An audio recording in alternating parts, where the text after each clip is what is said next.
ಮತ್ತು ಅದೇ ಥರ ಮುಸಲ್ಮಾನರಷ್ಟು ಕೂಡ ಚರ್ಚೆ ಮಾಡ್ತೀರಿ ಪಾಪ ನೀವು. ಅದೇನೋ ಗೃಹ ಸಚಿವರ ಸೀಟ್ನಲ್ಲಿ ಡ್ರೈವಿಂಗ್ ಸೀಟ್ನಲ್ಲಿ ಡಿ ಕೆ ಶಿವಕುಮಾರ್ ಅವರೇ ಮತ್ತು ಸಿದ್ದರಾಮಯ್ಯನವರವರೇ ಆಮೇಲೆ ರಾಜಣ್ಣ ಅವರವರೇ ಯತೀಂದ್ರ ಸವಾರಿ ಮಾಡ್ತಾವ್ರೆ ಅಂತ ಹೇಳಿದ್ರಿ. ಸ್ವಾಮಿ, ನಾನು ನಿಮ್ಗೆ ಒಂದು ಮಾತು ಹೇಳ್ತೀನಿ ಕೇಳ್ರಿ.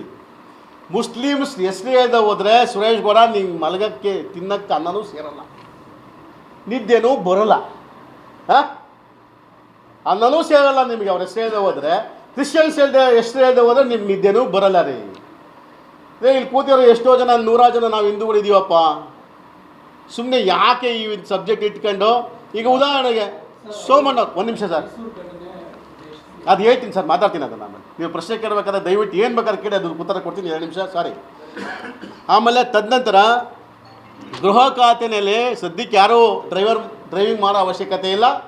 ಇಡೀ ರಾಜ್ಯದಲ್ಲಿ ಈಗಾಗಲೇ DCM ಆಗಿ ಮಂತ್ರಿಗಳಾಗಿ ಸುಮಾರು ವರ್ಷಗಳ ಅನುಭವ ಇರತಕ್ಕಂಥ ಡಾಕ್ಟರ್ ಜಿ ಪರಮೇಶ್ವರ್ ಅವರ ಬಗ್ಗೆ ನಿಮ್ಮ ಸಚಿವರಾದ ಸೋಮಣ್ಣ ಅವರೇ ಹೊಗಳಿಕೆ.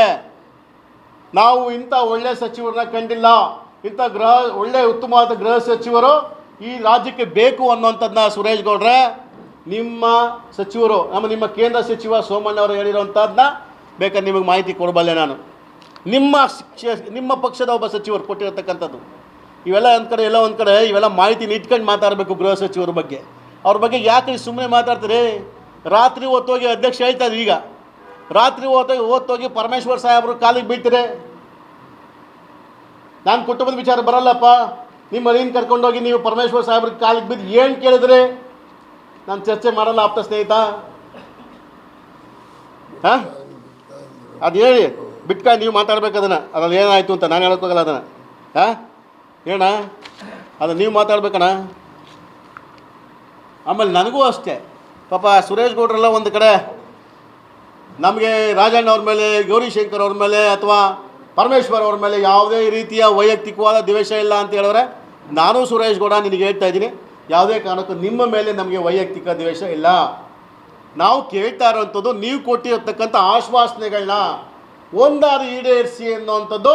ನನ್ನ ತಾಲೂಕಿನ ಜನರ ಪರವಾಗಿ ನೀವು ಕೊಟ್ಟಿರೋವಂಥ ಸುಳ್ಳು ಆಶ್ವಾಸನೆಗಳನ್ನ ಈಡೇರಿಸಿಲ್ವಲ್ಲ ಅನ್ನೋಂಥ ನೋವು ನಮ್ಮ ಜನಕ್ಕಿದೆ. ಆ ಜನ ನೋವುಗಳನ್ನ ನನ್ನ ಹತ್ರ ಬಂದು ಹೇಳಿದಾಗ ನಾನು ಮಾಧ್ಯಮದ ಮೂಲಕ ನಿಮಗೆ ತಿಳುವಳಿಕೆ ಏರ್ಪಡಿಸೋಕ್ಕೆ ನೀವು ಕೊಟ್ಟಿರೋ ಆಶ್ವಾಸನೆ ಈಡೇರಿಸಿಲ್ಲ ಅಂತ ಹೇಳೋವಂಥ ಪ್ರಯತ್ನ ಮಾಡ್ತಾಯಿದ್ದೀನಿ. ಬಿಟ್ಟರೆ ವಿನ ಹೇಳಕ್ಕೆ ಹೋದರೆ ನನ್ನನ್ನು ಹಂಗೆ ಹಿಂಗೆ ಮಾಡಿಬಿಡ್ತೀನಿ, ಕ್ವಾಲಿಫೈ ಮಾಡಿಬಿಡ್ತೀನಿ. ಸ್ವಾಮಿ ಕೇಳಿಸ್ಕೊ, ಈ ರಾಜಕಾರಣದಲ್ಲಿ ಇವತ್ತು ಬದಲಾವಣೆ ಅನ್ನೋಂಥದ್ದು ಜಗದ ನಿಯಮ. ಇವತ್ತು ನಾನು ಸೋತಿರ್ಬೋದು, ನಾಳೆ ನೀ ಸೋಲ್ಬೋದು. ಇವತ್ತು ಈ ಸರ್ಕಾರ ಇರ್ಬೋದು, ನಾಳೆ ಇನ್ನೊಂದು ಸರ್ಕಾರ ಬರ್ಬೋದು. ಇವೆಲ್ಲ ಜಗದ ನಿಯಮ. ಅದು ಜನ ತೀರ್ಮಾನ ಮಾಡ್ತಾರೆ. ಅದನ್ನು ಬಿಟ್ಟು ನಾನೇ ನಂದೇ ಅಂತ ಹಿಟ್ಲರ್ ಪದ್ಧತಿ ಅನ್ನೋವಂಥದ್ದನ್ನ ದಯವಿಟ್ಟು ಬೇಡ. ಆ ದುರಾಂಕಾರ ನುಡಿಗಳನ್ನ ಆಡೋದು ಬೇಡ. ಎಸ್, ಅದೇನೋ ಹೈಕೋರ್ಟ್ ವಿಚಾರ ಚರ್ಚೆ ಮಾಡಿದ್ದೀನಿ, ನೀವು ಎಸ್ ಒಪ್ಕೋತೀನಿ, ಆಯ್ತು. ಅದೇನೋ ನಾನು ಸೋಲಿಸ್ಬಿಟ್ಟೆ, ಹಂಗೆ ಮಾಡಿಬಿಟ್ಟೆ ಅಂತ, ಆಯ್ತಪ್ಪ ಒಪ್ಕೋತೀನಿ, ಇಲ್ಲನಲ್ಲ. ಸುಪ್ರೀಂ ಕೋರ್ಟ್ ಸ್ಟೇ ಏನಕ್ಕೆ ಕೊಡ್ತು? ಕಡಲೆಕಾಯಿ ದಿನ ಕೊಡ್ತಾ ಸುಪ್ರೀಂ ಕೋರ್ಟು? ಏನಕ್ಕೆ ಕೊಟ್ಟು ಸ್ಟೇ? ಒಂದ್ಸರಿ ಒಂದು ವಿಚಾರ ಕೋರ್ಟ್ನಾಗಿದ್ದಾಗ ಅದ್ರ ಬಗ್ಗೆ ಮಾತಾಡಬಾರ್ದು ಅನ್ನೋಂಥ ಜ್ಞಾನ ಇಲ್ದಿರೋಂಥ ಅಜ್ಞಾನೇ ನೀವು. ಮಾಧ್ಯಮದವ್ರ ಮುಂದೆ ನಿಮ್ಮ ಕಾರ್ಯಕರ್ತನ ಹೊಗಳು ಬಟ್ಟ ಆಗಬೇಕು ಅನ್ನೋ ಉದ್ದೇಶ ಇಟ್ಕೊಂಡು ಏನೋ ಚರ್ಚೆ ಮಾಡೋದು ಬೇಡ ರೀ ಸುರೇಶ್ ಗೌಡ್ರೆ. ಸ್ವಲ್ಪ ಸ್ಟಾಪ್ ಮಾಡಿ ಕಡೆ.